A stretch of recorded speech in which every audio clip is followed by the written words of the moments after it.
करके बहुत मुश्किल चाहिए, मुझे दोबारा वहां नहीं जा नहीं सकूंगी। प्लीज समझा। बल्कि सच तो यह है कि आप भी इन लोगों के साथ जुड़ गई हैं।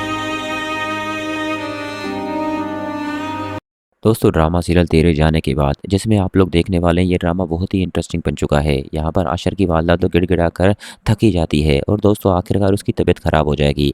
हालांकि आशर तो फैसला कर चुका है कि वो अब सजल को यहाँ पर रहने नहीं देगा। उसकी तो टिकट्स भी बुक हो जाती हैं और दोस्तों बस वो तैयारी कर रहे होंगे, लेकिन अचानक से आशर की वालदा की तबीयत खराब हो जाएगी। आशर पूरी कोशिश करेगा कि वो अपनी वालदा को छोड़कर ना जाए, लेकिन आशर की वालदा की हरकतें देखकर वो यहाँ पर बिल्कुल ही नहीं रुकता। यहाँ पर दोस्तों आशर की वालदा की तबीयत खराब हो गई और आशर सारे प्लान कैंसिल कर देगा और कहता है कि अम्मी आपकी वजह से ये सब हुआ है और मैं तो अब आपसे नफरत करने लगा हूँ, क्योंकि आपने जो सजल के साथ किया है वो तो कोई दुश्मन भी नहीं कर सकता था। हालांकि सजल ने आपको माफ़ भी कर दिया, लेकिन मुझे नहीं लगता कि मैं आपको माफ़ कर पाऊंगा, क्योंकि आपने मेरी गैर मौजूदगी में मेरी बीवी के साथ बहुत जुल्म किया है, उनके ऊपर काफ़ी सारे इल्ज़ामात लगाए। यहाँ पर आशर की वालदा तो बिल्कुल ठीक नहीं होती और इस बार कोई बहाना नहीं होता, वो वाकई उसकी तबीयत ख़राब हो जाती है और सजल को अजीब लगने लगता है, क्योंकि दोस्तों वो तो फैसला कर चुकी है कि अब वो यहाँ पर नहीं रहेगी, या तो अपने घर चली जाएगी या तो आशर के साथ बाहर चली जाएगी।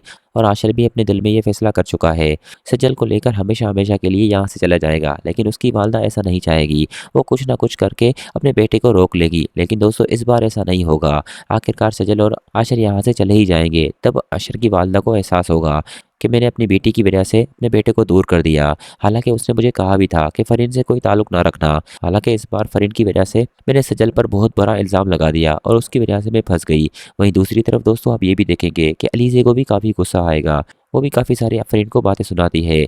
वहीं अगले सीन में दोस्तों फरीन भी बहुत बड़े ट्रैप में फंसने वाली है, क्योंकि आप सबको पता है कि समीर भी फरीन को अब धोखा देने में कोई कसर नहीं छोड़ता। वो भी बाहर शूट के बहाने अपनी गर्लफ्रेंड से मिलता है और उनसे बातचीत करता है, और ये सब फरीन को बिल्कुल ही पसंद नहीं होता। फरीन चाहती है कि ये सब जो वो छोड़ दे ताकि वो बस मेरा होकर रहे। लेकिन यहाँ पर दोस्तों सबको पता है कि समीर किसी कीमत पर उस लड़की को नहीं छोड़ेगा और वो उससे बाहर अफेयर चलाएगा, और समीर भी उसी लड़की को पसंद करता है, ना कि फरीन को।